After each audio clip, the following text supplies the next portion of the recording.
Today is April 8, 2026, and we're here at the Dededo Senior Citizen Center. The time is now 5:35 p.m. This is the second public hearing for application number 2025-48 here at the Dededo, here for the Dededo Municipal Planning Council. In compliance with the Open Government Law, notice of this public hearing was published in the Guam Post on April 1st, 2025, and April 2026, sorry, and April 6th, 2026, and was also posted on the GLUC portal. This hearing is being recorded and streamed live on the Dededo Mayor's Office YouTube page. At this time, I'd like to recognize those in attendance, myself, Mayor Peter J. Beneventi, Vice Mayor Ann Leon Burrows and Augustine, Ms. Lonnie Ferrer, Ms. Andrea Santos, our staff, municipality members, Mr. Ed Raza, Mr. Arthur Chad, and our audience in attendance. I will now go over the agenda to help guide today's hearing and keep us on schedule.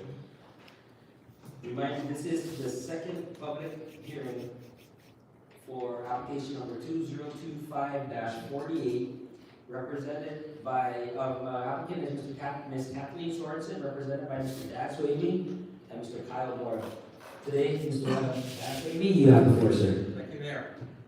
For the record, Dan Swavely here, representing Kathleen Sorensen, the owner of the subject property.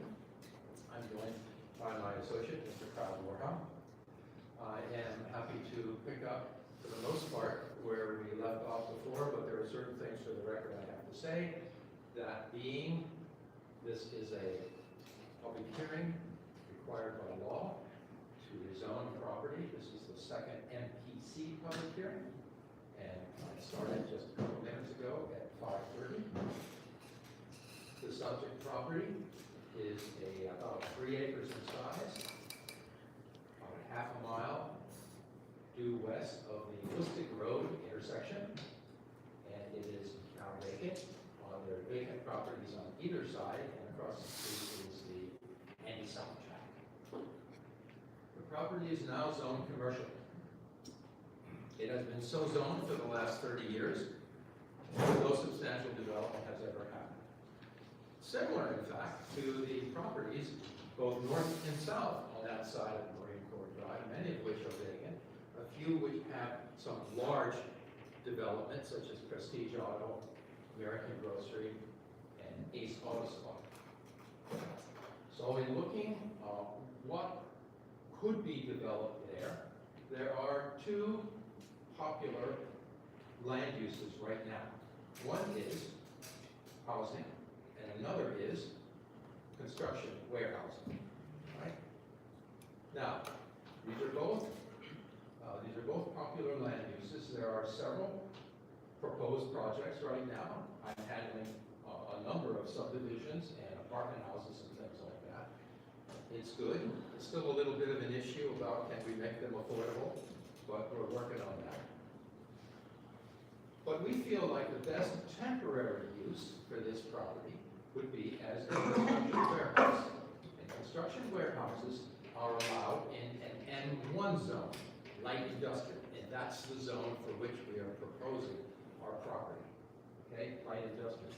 The beauty of light industrial is that in addition to construction warehousing, it also allows residential. It's both single family and multifamily, meaning that we see now the popularity of construction warehousing because of the $1 billion a year being spent inside the fence for construction. Lots of contractors on Guam, 980 in fact, and if only 10% of those are looking for a property, that's still 100 construction companies out there. We also see that the construction business on a property like this would be temporary, because in a few years, the buildup will be over, there'll be no more work for all these contractors, and they'll go somewhere else, and so we then have a property that we can easily take down the metal warehouse, et cetera, and we're ready to put housing here. So it's always been planned, just by virtue of the history of this city. This isn't the first construction on our island that's gone through. It's always been planned that this will go away in a few more years, and then we're ready for housing. Okay? Now, vicinity map for the record. Marine Corps Drive. Half a mile this way, Lustig Road. Andy South. Vacant land, zoned agriculture, incidentally. Vacant land, zoned planned development district. All right. Do we have that to be? I have it today. This one? Oh, okay. Some confusion as to whether or not what it's zoned, frankly. We are required by land management, when we put together these applications, to do many different maps. We have to do all the properties within 500 feet and the owners. And we have to do within 750 feet, we have to do the different land uses. And within 1,000 feet, we have to do all the zones, okay? We did that research. It's in our application, and our application was approved by land management. And we show this property to be agriculture zone, and we also show this to be agriculture zone. We show. Now, I understand that it may be planned development district, so be it. I want to just declare that our approved rezoning map, our approved map that shows zones, land management says it's agriculture. Okay? We can discuss that later. So, our proposal then is for M1, so that we can do the construction warehousing for the next few years, and then we are also permitted to do housing. Right now, it is commercial. Okay? What kind of uses are permitted today on that property? Offices, restaurants, stores, small engine repair, karaoke bars,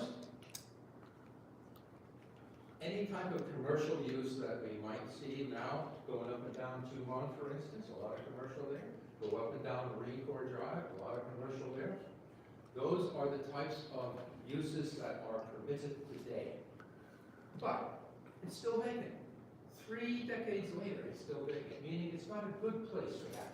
But nonetheless, those types of uses could go straight for building permits. No more GLUC work. Those are permitted uses now.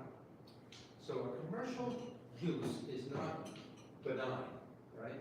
It's not like quiet, peaceful, nobody bothers anyone. Commercial use, it's commercial. Yeah, could be a lot of problems. I have a question there. Yes, Judy. Can you please use the microphone? Yes. Oh, should I give him my microphone? No, they got one. Oh, that's better. Yes. I understand that it's already a commercial, and that there's going to be certain things that are allowed for commercial. But the next step would be a bigger amount of noises and stale diesel and other things that go on with that type of zoning. Well, yes, but gas stations are also in commercial zones. Okay? Gas stations. Yes, I understand that. So if you're worried about the diesel from maybe a dozen trucks getting fuel once a day, or once a week, whatever, I'm just saying that commercial isn't heaven. I know, I understand that, but it'd be magnitude by the next zone change. There's gonna be big trucks, diesel trucks. That's difficult for a construction, yeah, yes, absolutely, you're right, and actually, So what I'm trying to say is not that it's a commercial, we understand that, but changing that to a different zone is gonna make the compound more smokes and stuff from a commercial. I think it's arguable that a gas station is less of a problem than a construction warehouse, but, I'll take your point. I see on the first drawing, I see a lot of big backhoes and, Yeah, it's a construction vehicle, right? Yeah. Right. so, Yes, Jimmy, you're right. That's why we declared it. We're not hiding anything. We declared it. It's a construction company. A permitted use in M1 is a construction company, warehouse, right. And we just see that right now. There's a lot of contractors looking for property like that. Pretty nicely located, right on Green Court Drive, halfway between Camp Laws and Anderson, so it has its benefits, but eventually, a lot of those same benefits will come to bear when it's developed as housing. Good location, plenty of water, plenty of wastewater capacity, right there on Marine Corps Drive. All three of those properties have good utilities. Yeah, your point is correct. would this, various make it more sensible to our drinking water? Well, there's no variance here, it's just a zone change. It's a zone change, and, the drinking water, we would tap into the GWA and be required to comply with all the GWA regulations for that, yeah. I mean, So the people in the office will be drinking the same water that come off that line, yeah, as does everybody else going up and down Whiskey Road and Marine Corps Drive, yeah. One big line there. so this contributes more to making our drinking water, not very good to drink. Not at all. Why would a development that's fully regulated, GWA, EPA, and everybody else, why would that contaminate drinking? There is a honey basin here, Yes, there is. so the water on the pavement goes to the honey basin, Uh-huh. and we have wells in that area. Not close. What's the closest well?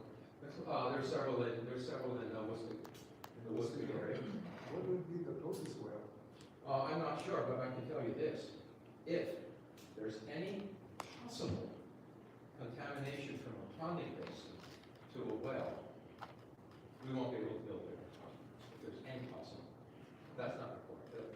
We won't be able to build there. That's just the way the law works. And I'm happy it works that way. Yeah. So when we propose this as a master plan, we have to show that, well, we're gonna have stormwater, it's gonna rain on our property, what are we gonna do with it? We have to show that, we're not gonna let it roll down the Green Court Drive, it's right, we have to show that we can take care of it. And the ponding basin, its area and its depth is set by the amount of average rain coming down on our property, going into that ponding basin, right? We do these. Where's the? I've done 100 ponding Where's basins. the honey basin? Okay, it's right here. Right here.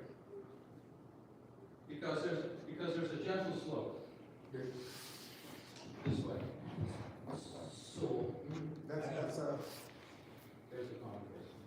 Mr. Chair, can I ask a question? Okay, so that is the proposed pond basin to be built within that property, correct? Yes. So adjacent to that property, where that proposed, ponding basin is, where the Waipapa housing is at, on the other side, around that area, there is another ponding basin that's in there, heavily overgrown vegetation, which we've reported to DPW. So just a little FYI, that there is another ponding basin adjacent to that, where the residential housing is at. Thank you.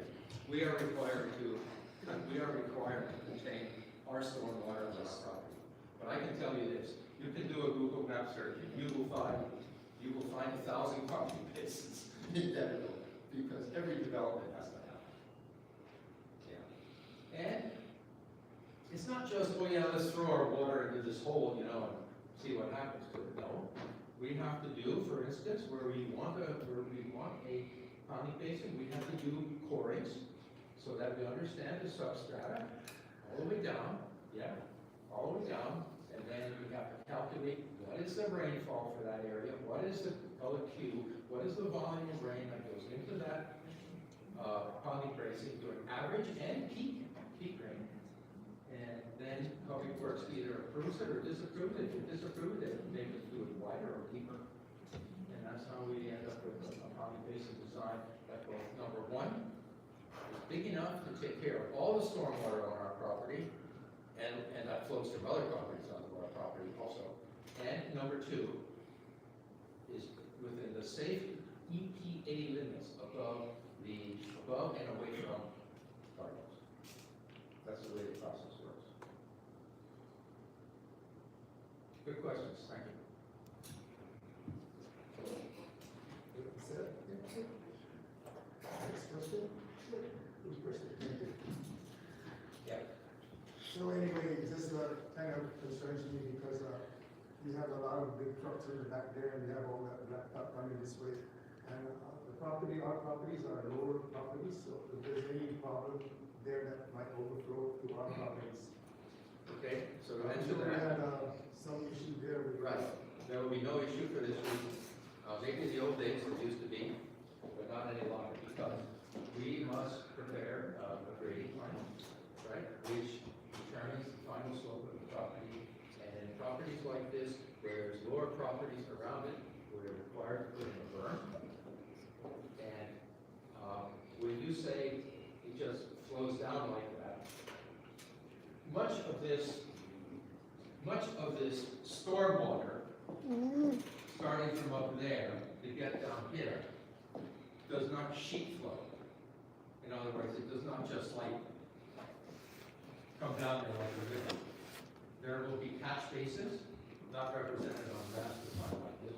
There will be catch basins to intercept the water, goes down to an interceptor stormwater line, and it's underground, and they come out there. That's the way to look. There'll be some sheet flow, of course, probably from this parking lot into there, but not from back there. We wouldn't want that. It's not allowed, and secondly, we wouldn't want that because if there are people working here during the rain, contractors work here all weather, as you know, we don't want 4 inches or 5 inches of water keep flowing across that area. That's the way it works. Does that map there show like the green space and how much green space is this project supposed to provide? Which project? A green space. How much green space? This project? But what is required? There's no requirement for green No space. requirement for green space. There's no requirement for green space in many zones. Where green space gets negotiated is at the land use condition area, where conditions of approval are put on there. And we have already, can you bring up a perspective? Yeah.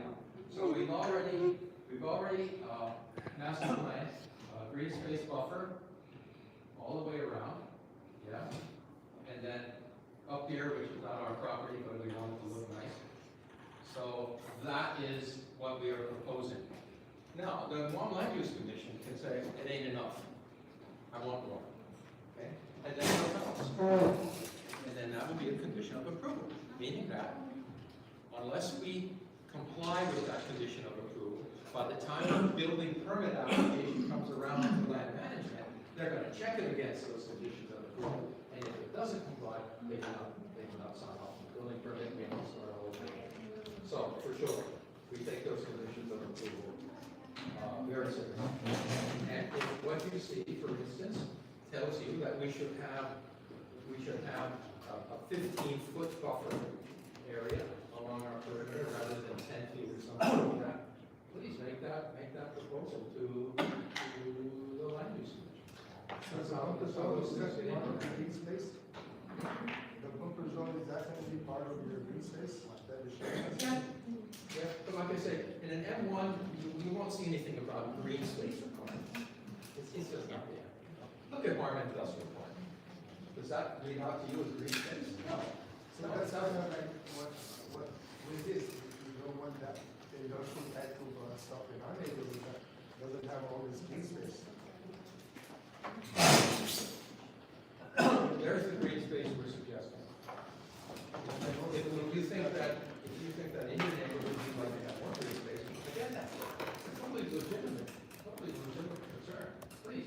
Tell me how much. Tell me what would work for you, and, I'll work with it. That's what public hearings are about. You have a question, you have a concern, I have a development proposal. At the end of the day, we usually work it out. I've been doing this 55 years. Kyle's heard this. I have never ended up at the end of this process with exactly the same application that I started with. There's always this give and take, there's left and right, there's up and down, and that's what community planning is all about. And that's what public hearings are about. So, absolutely, Jim. Lay it on. Any other questions?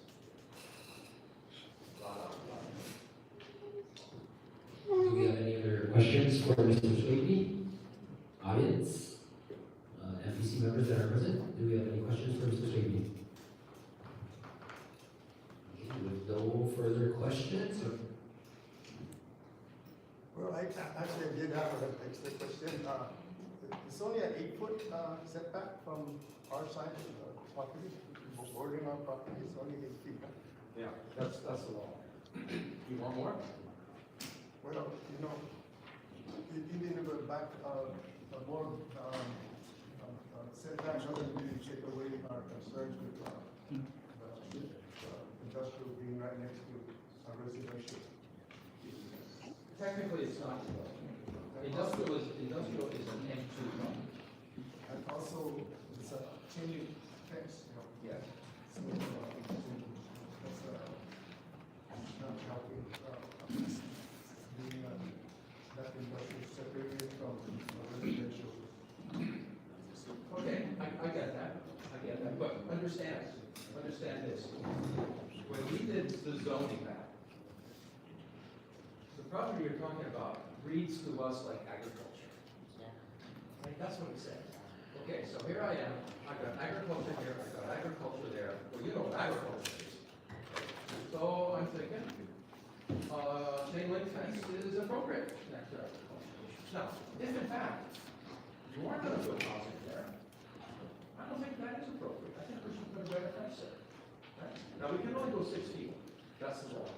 But I can make it better. Think it's something that looks better, more opaque, more solid, you know, whatever. But understand that I'm not trying to ram a 6-foot cyclone fence next to residential because we read it as, and our management agrees that it's agriculture. But these are changes that can be made. Yeah.